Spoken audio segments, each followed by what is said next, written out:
Hello friends, ನಮ್ಮ Kannada news ಚಾನಲ್ಗೆ ಸ್ವಾಗತ. ಇಂದು ರಾಜ್ಯದ ಹವಾಮಾನ ಸುದ್ದಿ ತಿಳಿಯೋಣ.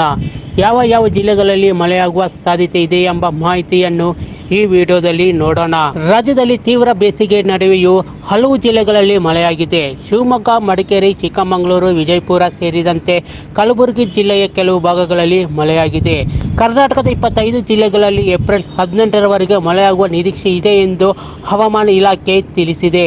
ಈ ಜಿಲ್ಲೆಗಳಲ್ಲಿ ಬಾಗಲಕೋಟೆ, ಬೀದರ್, ಬೆಳಗಾವಿ, ಧಾರವಾಡ, ಗದಗ, ಕಲಬುರಗಿ, ಕೊಪ್ಪಳ, ರಾಯಚೂರು, ವಿಜಯಪುರ, ಯಾದಗಿರಿ, ಚಾಮರಾಜನಗರ, ಚಿಕ್ಕಬಳ್ಳಾಪುರ, ಚಿತ್ರದುರ್ಗ, ಕೊಡಗು, ಹಾಸನ, ಮಂಡ್ಯ, ಮೈಸೂರು, ತುಮಕೂರು, ವಿಜಯನಗರ ಮತ್ತು ಶಿವಮೊಗ್ಗ ಸೇರಿವೆ.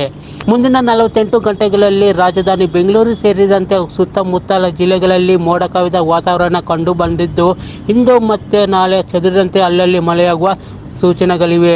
ಇನ್ನು ಭಾರತೀಯ ಹವಾಮಾನ ಇಲಾಖೆಯು ಚಂಡಮಾರುತದ ಮುನ್ಸೂಚನೆ ನೀಡಿದ್ದು, ಆಗ್ನೇಯ ರಾಜಸ್ಥಾನದ ಮೇಲೆ ಚಂಡಮಾರುತದ ಪರಿಚಲನೆ ಇದೆ. ಮಧ್ಯಪ್ರದೇಶ, ಛತ್ತೀಸ್ಗಢ, ಮಧ್ಯ ಮಹಾರಾಷ್ಟ್ರದಲ್ಲಿ ಗುಡುಗು ಮಿಂಚು ಸಹಿತ ಬಲವಾದ ಗಾಳಿ ಸಹಿತ ಸಾಧಾರಣ ಮಳೆಯಾಗುವ ಸಾಧ್ಯತೆ ಇದೆ ಎಂದು ಹವಾಮಾನ ಇಲಾಖೆ ಮುನ್ಸೂಚನೆ ನೀಡಿದೆ.